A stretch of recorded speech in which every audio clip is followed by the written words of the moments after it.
Welcome to the Best of New Jersey podcast presented by bestofnj.com, the podcast that celebrates New Jersey's most influential figures and the communities that shape them. Big names, real talk, real Jersey. I'm your host, Amanda Morrison, the influencer behind Don't Sit Home.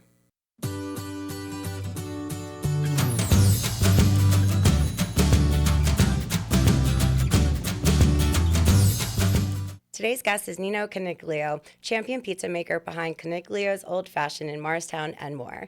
Welcome to the podcast. Thank you so much for having me. So, let's just start from the beginning. Where did you grow up? I think did I read Bedminster, New Jersey, or? Yeah, so grew up between Raritan, New Jersey and Brooklyn, going back and forth as a kid. My parents got divorced when I was small, so, a lot of here and there, and then moved to Brooklyn full time when I was 15, 16 after I dropped out of high school. Okay. so tri-state area. But growing up in New Jersey, did you have, in St. the Raritan area, were there any favorite even food spots? Did you always love pizza? Was there a special pizza place that inspired you even to go on this journey, or? Yeah, so my father, he used to pick me and my brothers up every Wednesday, and then we would be with him on the weekend. But every single Wednesday we would go out for pizza, and he had a bunch of buddies that made pizza, and he had one that would toss the pizza around and could do tricks with it. But there was one of the place that I started was Mamma Mia's in Raritan, New Jersey, when I was about 12 years old, and I was working under Tommy Catalano, who was from Bath Beach, Brooklyn. When we were kids, we used to go to Brooklyn for places. We used to go to Bad Boys, J&V, L&B Spumoni Gardens, on special occasions, Totono's, Lombardi's, Patsy's, Grimaldi's. In Jersey, you got the Frank's pizzas and all those. And it was, both days, a lot of pizza. My father didn't really cook. Did you have a preference between New York or New Jersey pizza? Because that is always a great debate. Yeah, so I feel like it's all in the same category to me. Once you get into like Southern Jersey, tomato pies and stuff like that, it starts to get a little bit different. But there's a bunch of I've been at so many random spots in northern New Jersey that only locals have probably ever heard of. They're not in the news, that could stand toe to toe with great slice joints in New York. So I kind of consider it the same category of things, more or less, unless you're talking about specific tomato pie things and stuff like that from Southern Jersey. Yeah, I was going to say, do you have a specific style of pizza that you like to eat, and also even is it the same of what you like to make, or do they vary? Yeah, so slice joints, New York style slice joints, NJ style slice joints are kind of my go-to, but there's also old coal oven stuff, what we're doing in Lucky Charlie's is always a treat. I think I kind of stay away more or less from Neapolitan unless I'm in Napoli going to a Canoto place, old school Sicilian joints. L&B, Pizza Suprema, and there's a lot of other ones like that, and that's kind of where my heart lives. Going to these different places, did you go, I want to be a pizza maker right away, or did you have other aspirations, or did you just want to eat it all the time? Yeah, so there was a lot of kind of knock around guys in the pizza world, so I was kind of leaning towards that world and working in pizza part-time. And then as I got a little bit older, I figured out there's not a lot of financial stability or future in that kind of lifestyle. So at that point, I'd already known how to make pizzas. So I was all right, well, I dropped out of high school already.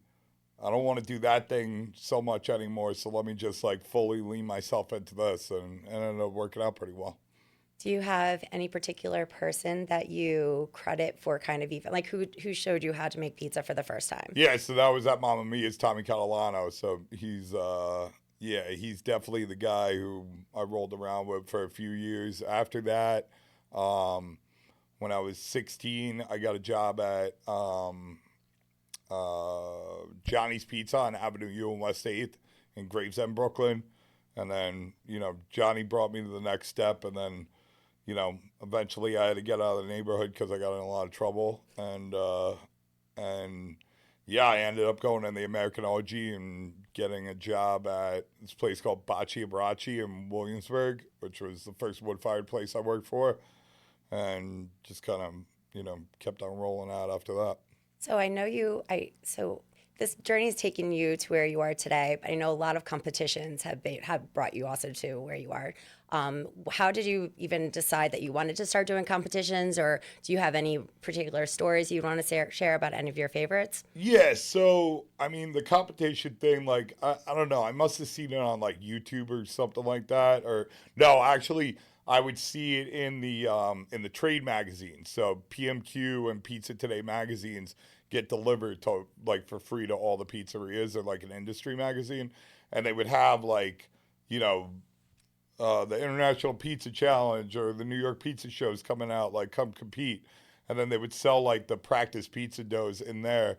So I ended up getting one, and then I would just like practice at work on the subways, at the bars while I was after work, and then I forget how old I was. I was in my young 20s. I was probably like 20, 21 years old, and I was living in Hell's Kitchen, like block or two away from the Javits Center, and they were having one of these, acrobatic trials over there. So I walked in. I ended up winning second place. Got invited to Paris with the U.S. Pizza team, and then just kind of kept on rocking after that. Do you have a favorite title that you have won in any of your competitions? I mean, the Pizza Maker of the Year thing, winning traditional and then going on and winning Pizza Maker of the Year at the International Pizza Challenge in Vegas is definitely probably, the biggest and the baddest one in, that world. I mean, it's just like, listen, I've always had like the kind of mentality where like, just show up, you do your thing, and you see how it works out. Like, listen, like a lot of guys will come up to me and they're like, hey, I don't know if I should compete or not, or blah, blah, blah, blah. What if I lose? And I'm like, listen, nobody knows if you lose. You know what I mean? Like, nobody's like tracking it. It's like, oh, did you hear Mikey lost at the thing? Like, it's not like a thing like that. So it's just go there, have fun. Chopped was a really good time. Guys Grocery Games was a really good time. And back in the day when I was in my young 20s, like traveling to like Italy, Shanghai, Paris, etc., with the U.S. Pizza team with Ryan LaRose, Pat Miller, that was always, I mean, those were some of the greatest times of that era of my life. Do you have any kind of a blooper moment that you remember from any of the shows? Yeah. So I think it was the second round of Chopped. It wasn't a blooper moment, but they cut it out. Like, so, you have to like, you open the box, they do a camera reset, and then you got to go over to the pantry and figure out where you want to, the ingredients you want to get to cook whatever you're cooking.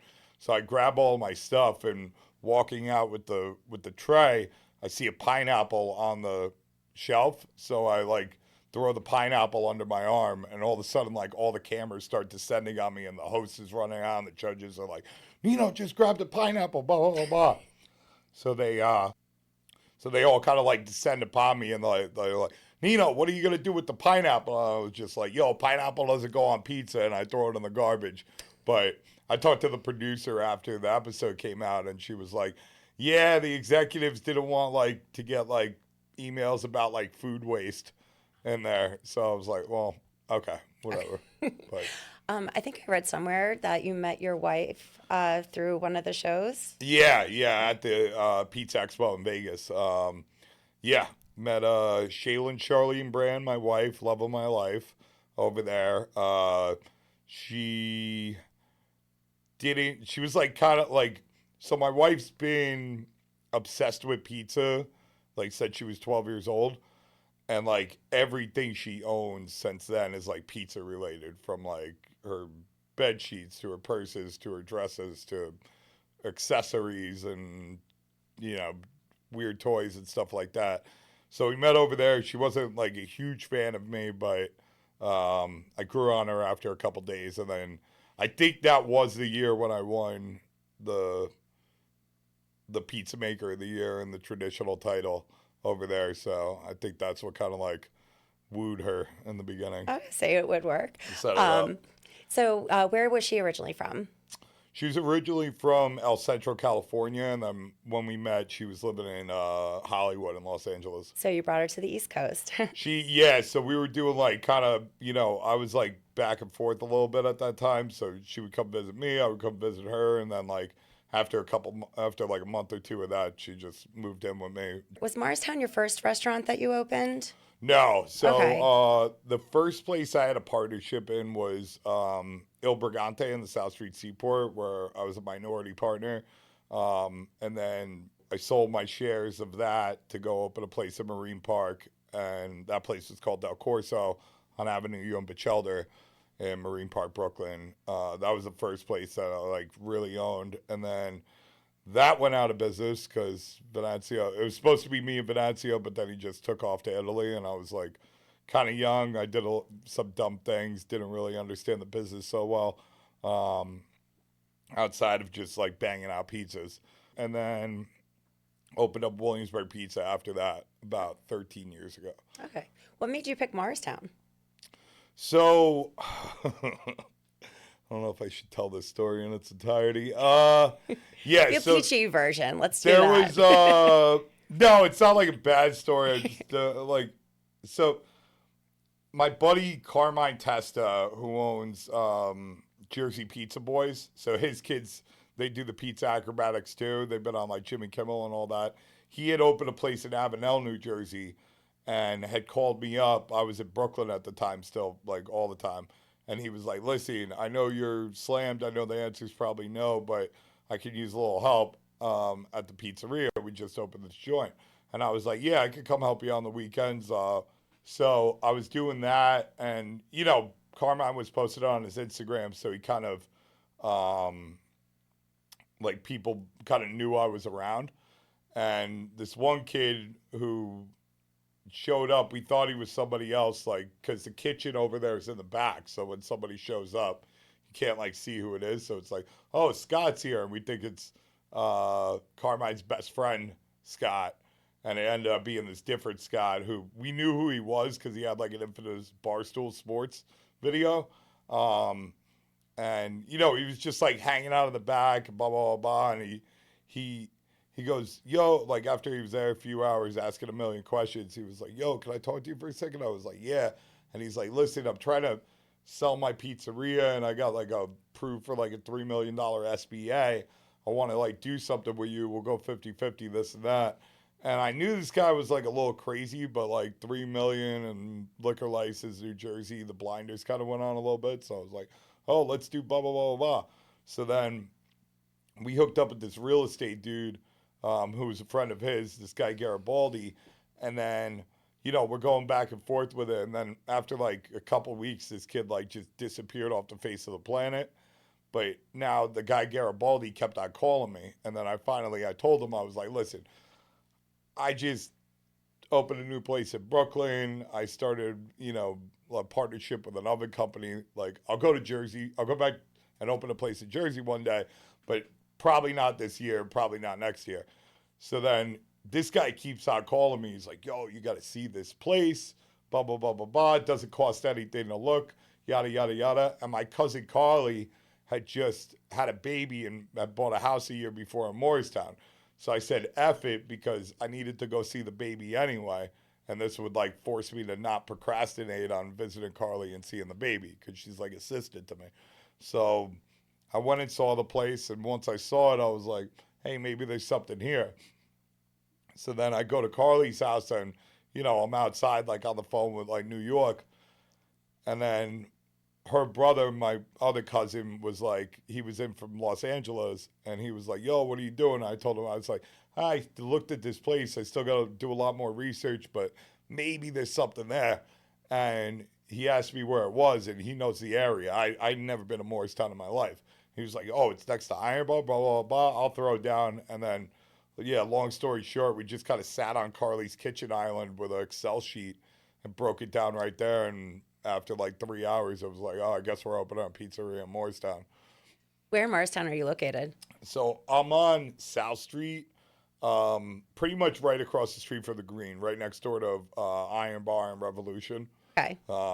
So like right in the center of town. The location we're in, like no one was ever able. It was a Bear Burger before it was me, and it had been like 10 different restaurants in 20 years. I think like nobody lasted more than like a year or two there. When did you open? We opened 3 years ago on Halloween. Okay.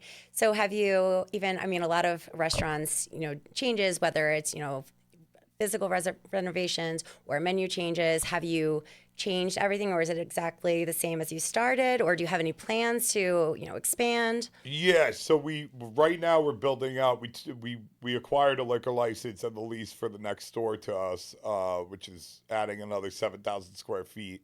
And when we do that, like we're gonna start doing more, you know, waiter and waitress service and add some items to the menu. But no, when we opened, and this is kind of my MO as of late and how I like to open whatever I open is when we opened, we were like 5 days a week, 5 o'clock to, 10 or 11, and just a simple menu. And then we added stuff to there from there. So now we do, full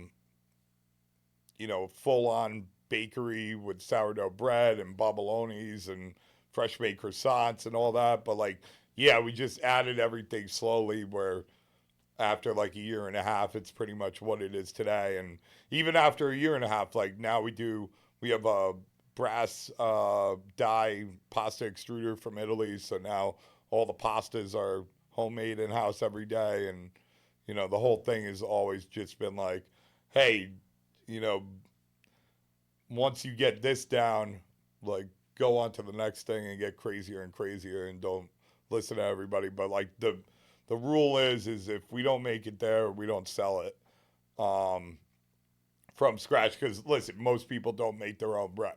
Most people don't make their own cannolis. Most people don't make, if they have cannolis, they're buying shells and then, a cannoli cream and kind of filling it up most of the time. So yeah, that's how we do it over there. Now we're open Sunday through Thursday from 7 a.m. to like 11. And then Friday and Saturday, 7 a.m. till 2 in the morning. How has the pizza scene changed over the years? And have you seen any emerging trends coming up, either over the years or even recently? Yeah, for sure. Yeah, I mean, it's changed a lot.